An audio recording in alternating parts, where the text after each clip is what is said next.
Sometimes, God does not allow you to see what He is doing because He is hiding it to protect it. Sometimes from others, and sometimes He hides it to protect it from us. Because if you rush what God is growing, you may actually ruin what He is building. Kaya wag madaliin.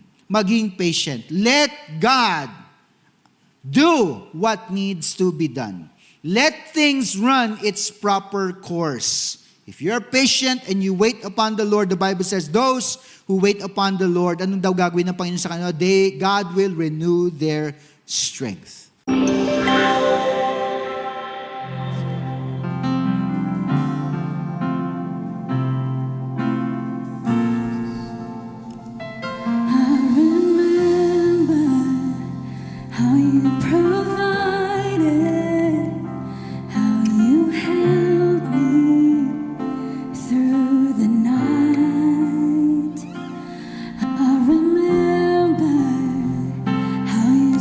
Sustain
There's never been a day, never been a minute, never been a moment that you weren't in it. There's never been a time that you didn't see me through, God. So I worship you. Come on, believe. There's never been a day, never been a minute, never been a moment that you weren't in it. There's never been a time that you didn't see me through, God. So I worship. Come on, remember all the times that God has been good, that He is on time.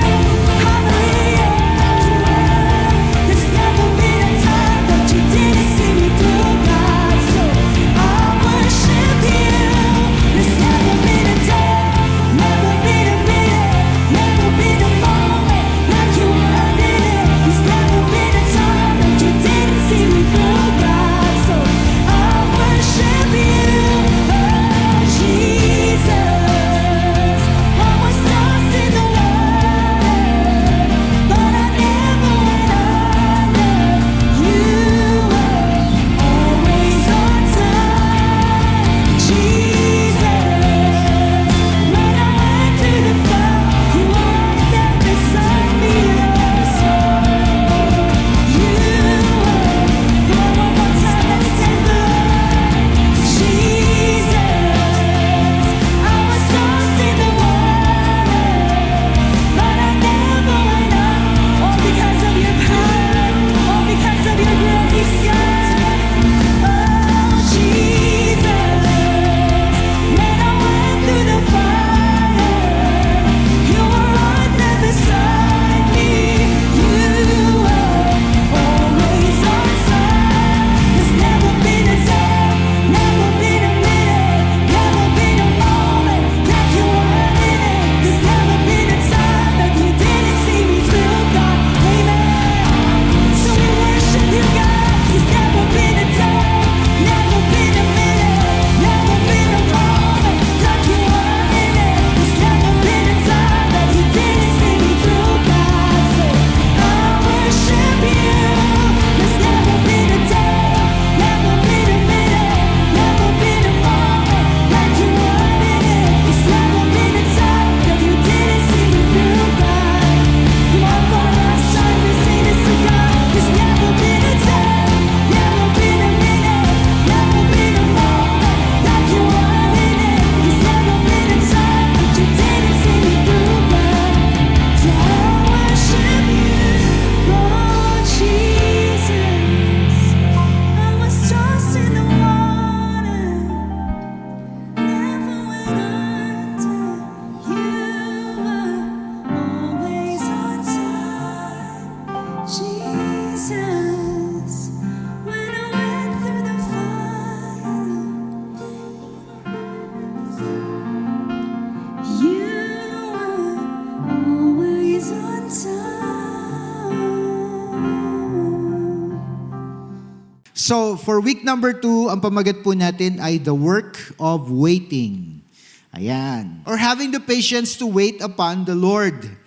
If you understand what we talked about last week, di ba, pinag-usapan natin ang seed at pinag-usapan natin ang season. And basically, nilatag natin yung idea ng harvest heart because we're saying everything begins with the seed.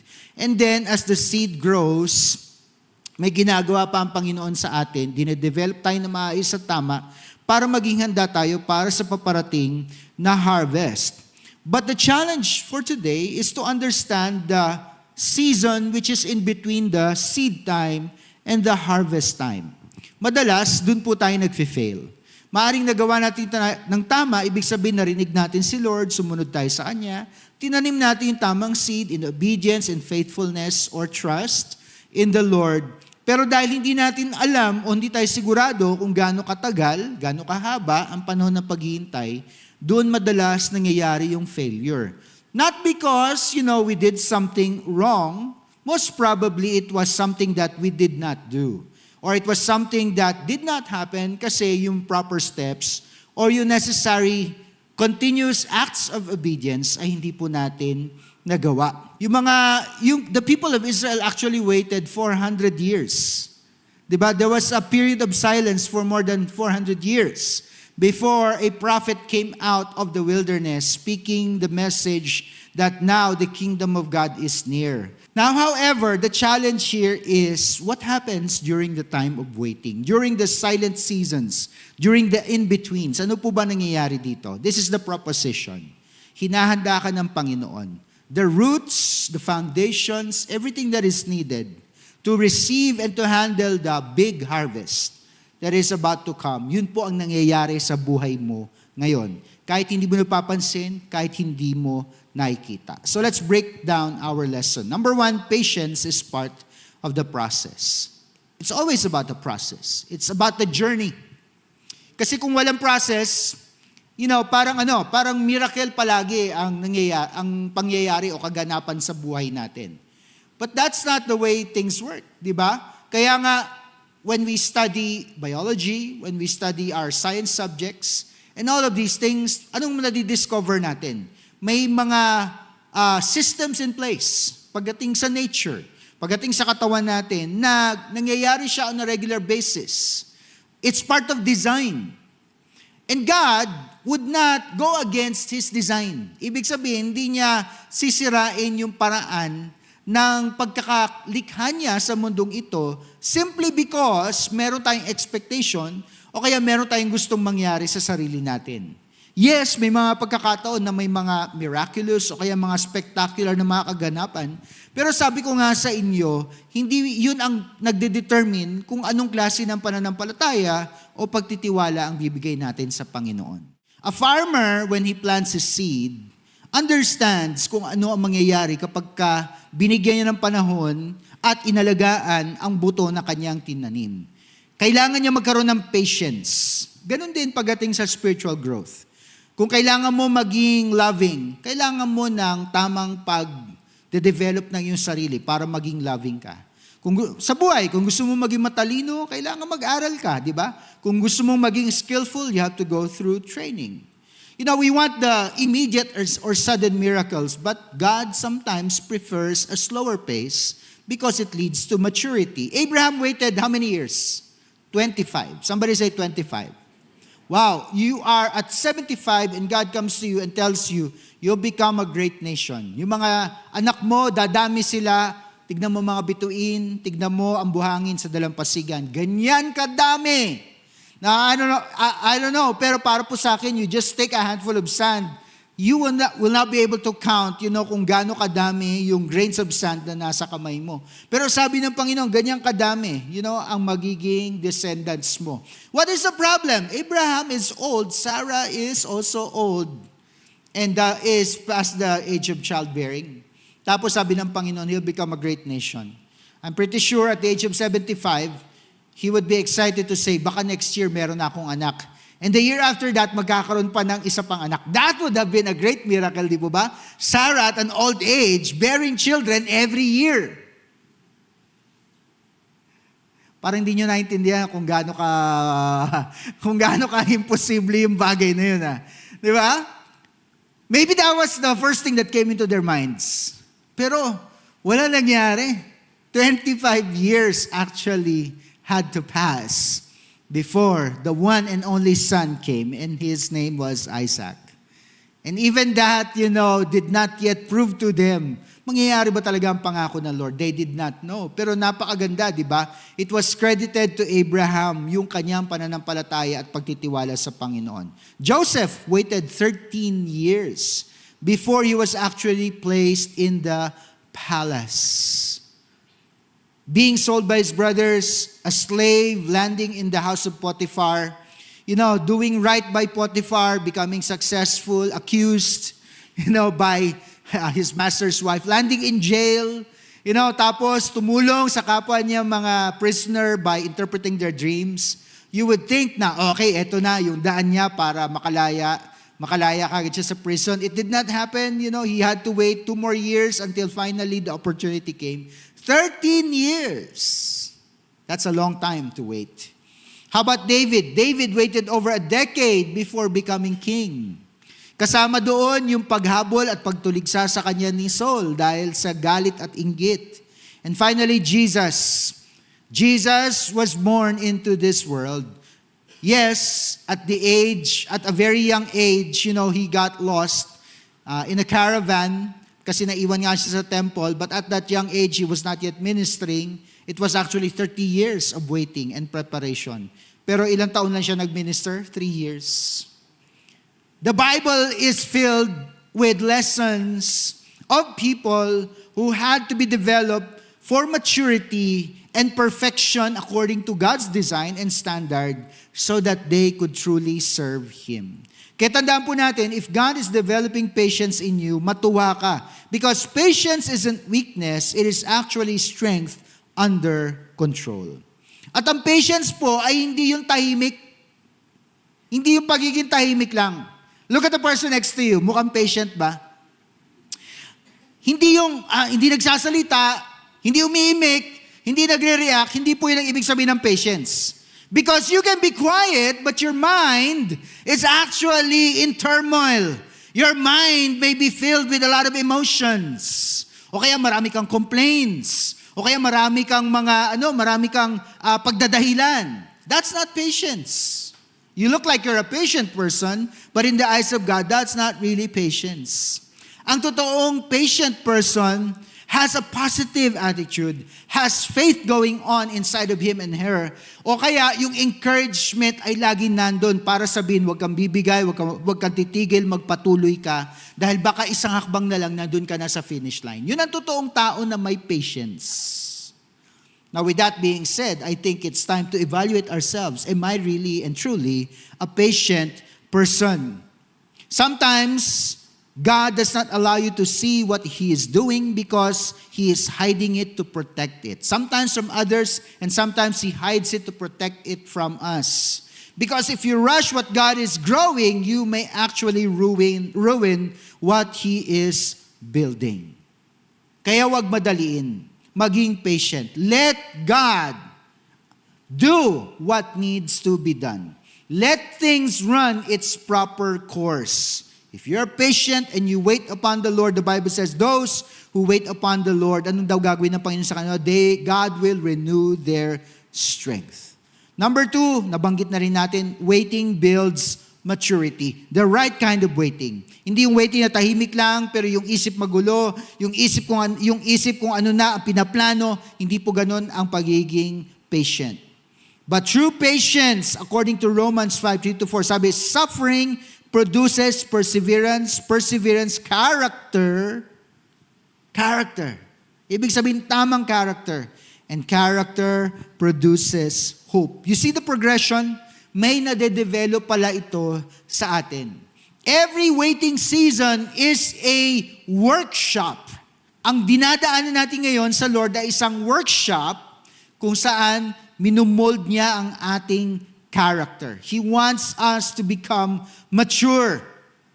He teaches us to trust His promise even when we can't see His performance. And what happens? Waiting tests what you believe. Do you believe that God is good? Well, let's see. Maghintay ka, maging patient ka. Kung maniniwala ka pa rin after 5 years or 10 years, praise the Lord. You are growing, you are maturing. Ano pa? Waiting purifies our motives. And definitely, when you wait upon the Lord, kayang alisin ng Lord sa pamamagitan ng Kanyang banal na Espiritu at exposure sa Kanyang salita ang mga maling mga motibo sa ating mga isipan. And finally, waiting grows our endurance. Because the type of waiting we're talking about is active. It is not passive. Ang passive kind of waiting ay yung estilo ni Juan Tamad. Yun po ang passive na paghihintay. Anong ginagawa mo, Juan Tamad? Hinintay kong bumagsak yung bayabas. Passive yun. Ang active na paghihintay, yes, tinitignan mo kung nasaan, paano at ano mangyayari, pero at the same time, nananalangin ka, at the same time, binibuild mo ang sarili mo, and you are trying to be attentive to the will of God by trying to hear His voice or trying to see the move of His hand. Kaya nade-develop yung endurance. Kaya lalo kang lumalakas.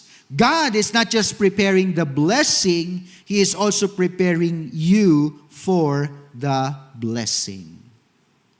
Kaya nga, last week, ginamit ko yung illustration, or maybe I didn't use it in the 10 a.m. service. Ginamit ko illustration na, kids now, at a very, very young age, halos mga baby pa sila, 3, 4, 5 years old, they know how to use your phone. They know how to use gadgets. Tama ba ako? Where did they get that? Nakita nila kayo, we allowed them to use it or hold it at a very young age. They develop proficiency that we did not have during our time when we were small kids. Sometimes we think na, hindi binibigay ng Lord yung hiningi ko. Siguro hindi niya gustong ibigay sa akin. Alam mo, look at this. Delays in the natural often signal development in the spiritual. Kaya nga para po sa akin, may may paraan para maintindihan ng tama ang gusto ng Panginoon Diyos. Sometimes God is not really saying no. God is simply delaying because we are not ready for the blessing. He wants us to be ready spiritually. He wants us to be ready emotionally. He wants us to be ready physically. Number 3, and while you're waiting, keep tending your field. Galatians 6:9, let us not become weary in doing good. Because that's part of the challenge of patience. If you really want a harvest, kailangan huwag kang tumigil na gawin kung ano ang tama. Now, let me give you a perspective. May promise man o walang promise, hindi kawalan na gawin natin ang mabuti. Tama ba ako? In Galatians, the context is doing good to your brother or sister in Christ. Walang kawalan na maging mabuti sa kapwa. Wala rin kawalan na i-honor at i-bless ang Panginoon Diyos araw-araw kahit wala tayong hinihingi sa Kanya. We have everything to gain from such acts, not becoming weary in doing good. But actually, what are we doing? We are tending our field. Parang dinindiligan natin siya araw-araw. Kung nararamdaman natin na parang nangihina tayo and we start to read the Bible, we are being strengthened by the Word of God. If we think we cannot handle it by ourselves and we approach brothers and sisters in the church and say, pwede bang pag-pray mo naman ako, I need your encouragement, I need your support, we are doing what is needed to tend our field. Ano ba sabi natin? Ano ba yung field? Di ba yung buhay natin? O kaya yung puso natin ay field. At kapag maayos ang field, kung ano man ang buto na itinanim doon ay tutubo ng maayos. So, keep praying. Somebody say that. Keep praying. Keep serving. Keep forgiving. Keep showing up because every act of obedience waters your seed. And that's all you can do at this moment. While you are being patient, you do not stop doing what is good. I did not use this example last week, but here's something interesting. A Chinese bamboo tree takes 5 years to break through the soil. Bakit? Well, ganun talaga yung tipo ng halaman na ito. Ibig sabihin, pagtanim mo sa kanya, 5 years bago talaga siya lumabas dun sa lupa. During that time, the farmer must be diligent in watering the Chinese bamboo daily, even though nothing is visible. If you look at a plot of land, can you imagine nagdidilig ka araw-araw, tapos wala ka naman nakikitang progress, 5 years? Then suddenly, somebody say the word suddenly in the 5th year, it grows up to 90 feet in 6 weeks. That's in 1 month and a half. After 5 years, wala nangyayari. Then all of a sudden, pag nagsimula na siya tumubo, in 6 weeks lang, napakataas na niya. Ganun katindi. What is happening or what happened? During that time, the root systems were preparing themselves for the eventual growth spurt that was going to happen. Can you imagine kung sumabay yung growth spurt, pero yung root system wala pa? I know you understand this. That thing takes time. It does not happen overnight. Yung mga nabuwal na puno kapag may panahon ng bagyo, lalo na pag malalakas ang hangin. Pag nakita natin yung root system, hindi naman yan nangyari sa isang araw, sa isang linggo, or kahit sa isang taon. It took several years. Lalo na kapag pinag-uusapan natin ng mga heritage trees. Diba? Ibig sabihin, these trees have been around for hundreds of years. The root system is amazing. Pero yung root system, pag nabuwal siya at pag kung sakasakaling makikita man natin, ay nagpapakita at nagpapatunay lang na kaya pala kinaya ng puno na ito ang ganyang klase kalaki ng pag-angat at pagyabong dahil yung root system niya ay ganun din. While you're waiting for the harvest is waiting for your roots. May nangyayari pala. The development of the right principles, character, amount of faith, level of prayer, understanding of the Bible, lahat pala yan nagde-develop underneath. Hindi mo man nakikita, maybe it has not yet shown the results of what you have planted. Pero pagdating nung harvest na inaasahan, according to what you have planted, balang araw, pagdating ng panahon, in hindsight, sasabihin mo, kaya pala nangyari ang mga bagay na iyon dahil eto pala ang plano ng Panginoon Diyos para sa akin. Kaya wala kang panginayangan. Number 4, you have to trust God's timing. And whatever happens, however and whenever it happens, alam naman natin, di ba, God is always on time. Galatians 6:9. At the proper time, somebody say proper time. This is the promise. We will reap a harvest if we do not give up. Ibig sabihin, when you give up, nag-fail ka dun sa waiting. Pag hindi ka nag-fail sa waiting, you were patient, you trusted God, you did not give up, you will reap a harvest. At the proper time. And basically, God's time is different from ours. How do we measure time?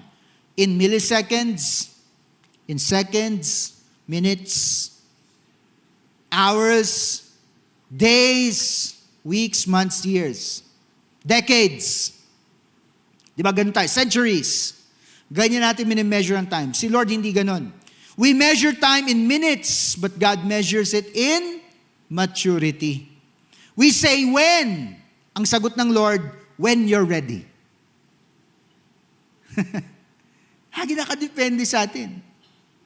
Ang challenge talaga ng tao ay umayon sa disenyo, magsentro ng kanyang sarili sa plano ng Diyos, at by the work of the Holy Spirit, to what? Coincide with God's time.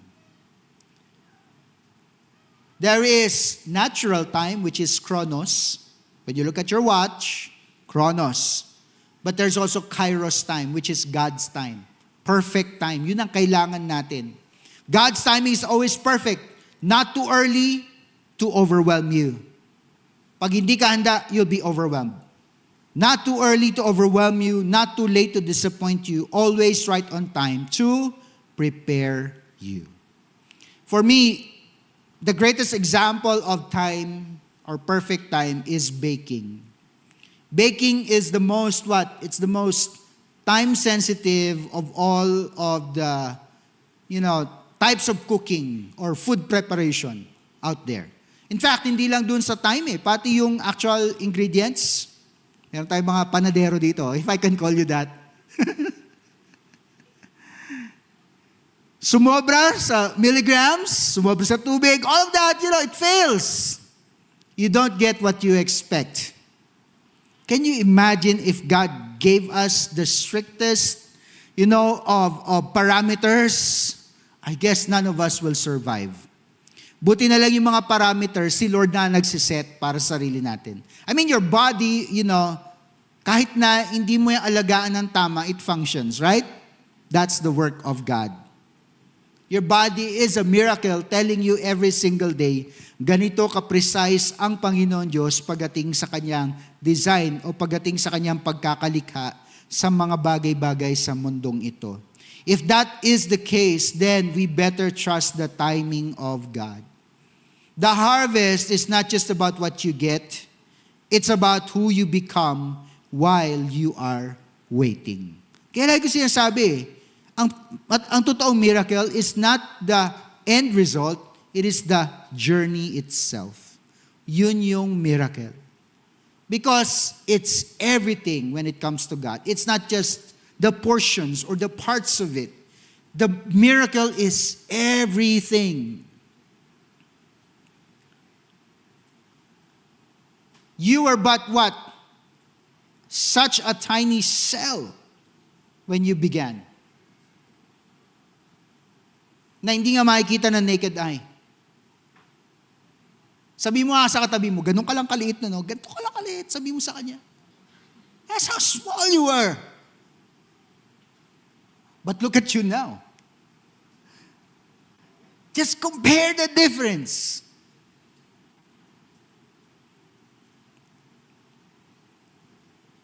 And then, we question, God, 5 years na ako nagpipray, bakit po wala pa rin? Lord, nauubos na po ang patience ko. And in fact, I've asked you for more patience, pero bakit ganon? I just grew more frustrated throughout the years. May gana pa tayong questionin ng Panginoon Diyos. Despite now, when we look at everything that is going on, it is the work of God. So while you are waiting, what is being developed in you? The challenge, kung may promise ka galing sa Panginoon Diyos, what promise has God given you that you are still waiting on right now? Do you have it in your mind? May pangako ba ang Lord na binigay sa iyo na hanggang ngayon ay naghihintay ka pa rin? Come on, if you have something in your mind, say amen. So ang tanong, have you been taking care of the field kung saan nakatanim ang pangako na iyan habang ikaw ay naghihintay? Sana, inaalagaan mo. Prayer, fellowship, reading God's Word, everything that is needed to plant the, not just to plant the good seed, but to water it and to nourish it every single day. At kung meron mang delay kung bakit hindi pa nangyayari, ano kaya sa palagay mo ang gusto ng Lord na ma-develop sa iyo, kaya hindi pa nangyayari ito? And we call this time the in-between. Why is it in-between? Because it is between the promise and the actual fulfillment. If you are in the in-between right now, I do not want you to lose heart. Sabi mo sa katabi mo, huwag kang mawalan ng pag-asa. Because the Bible says this in Philippians chapter 1 verse 6, being confident of this, that He who began a good work in you will carry it on to completion until the day of Christ Jesus. May completion. So you do not need to be worried about how God accomplishes His plan. What you need to be concerned about is what becomes of you during the time of waiting. So don't grow weary in the waiting. Anong dapat mangyari? Grow wiser. Learn from yesterday what can be done better today. Or learn from your mistakes in the past and do not commit the same mistakes again. Minsan daw, hibang daw ang tao. Bakit? He does the same thing over and over and over again, pero he's expecting a different result. So stop doing that. Bow your heads with me and let me pray for you.